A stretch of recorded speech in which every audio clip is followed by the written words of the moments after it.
Hello, everyone. My name is Sulojana Sam. God put it in my heart in the last little while to share my testimony, and here it is. I was born in Malaysia, lived there till I was 15 years old. My mom passed away when I was only 9 years old. About a year later, my father remarried. When my father retired, after being a school principal for many years, my family moved to India. Except for my older brother and sister, they stayed back in Malaysia.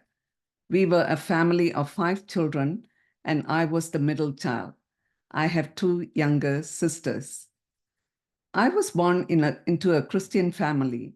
My father was not very deep in his faith, and my stepmother was the opposite. She belonged to a Pentecostal church, and she attended the services there, and I got to go with her to a few of the evening services and got a taste of what they would be like.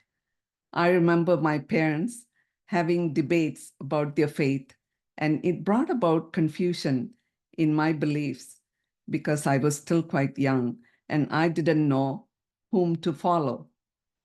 After finishing high school, I went to a Catholic university in India, and there I met my best friend. When I first met her, I knew there was something different about her. We became good friends, and she started a prayer group for the Protestant students. And we usually met under a tree to pray because the weather was very nice there. I was very focused on my studies, attended the prayer group whenever I could, went to church whenever I felt like it, and if I had to prepare for exams, that's it. I didn't go to anything. My studies came first. I looked around at all the Christians at that time and I thought their lives were boring and it didn't appeal to me at all. I was happy studying and having fun with my worldly friends. But at one of my prayer meetings as a group, I gave my life to Christ, but nothing much changed. The only thing I remember is that I started speaking in tongues a few days later, and I did not know what that was all about. When we were all finished with our bachelor's degree on the last day of our prayer meeting, my friend Sheila said to the group, "Ladies, you know, we will all be getting married in the next few years, and we should all pray that God will send a godly husband into our lives." I was not thinking about marriage at that time because I had an older sister who was still not married, and I thought that was a silly thing to pray for, and we went our separate ways. I started to read the Bible a little bit here and there. After that, I continued with my master's degree, but Sheila didn't.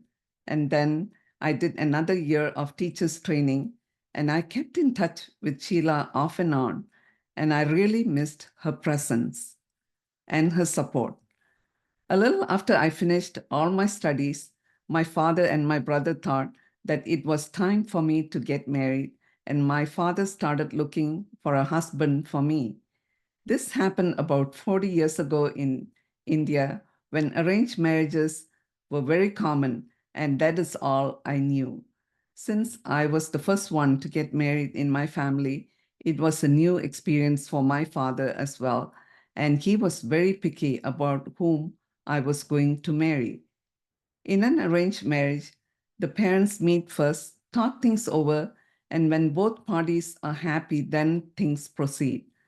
Arranged marriage is another long topic in itself. But my father did not like any of the guys that came along, or we call them connections that were coming. I was getting frustrated, and my father was getting a little tired as well. It is at this point that all of a sudden I remembered what Sheila had told us on the last day to pray for a godly husband. And so that day, I got on my knees and said to God, "Lord, my dad needs some help. Would you help him find a husband for me? And let it be your choice." And I kept praying this prayer for the next few days. Lo and behold, The next week, this family from Canada showed up, and I found out that he was a pastor, that is their son.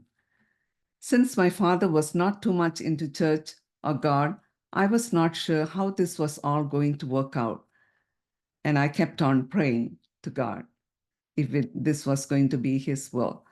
To make a long story short, he liked everything about this family and my husband to be. And guess what? Soon we were engaged, and within 3 weeks, we were married. God answered my prayers. I am happily married to this guy to this day, Jeeva Edward Sam, and on August 18, 2023, we celebrated our 40th wedding anniversary. He is a blessing from God. Jeeva retired from pastoral ministry in 2017 after 35 years, and now Jeeva and I together do a marriage mentorship program, and we help couples restore their marriages. I never thought my life could turn around so quickly, and I pray that my testimony will give you hope.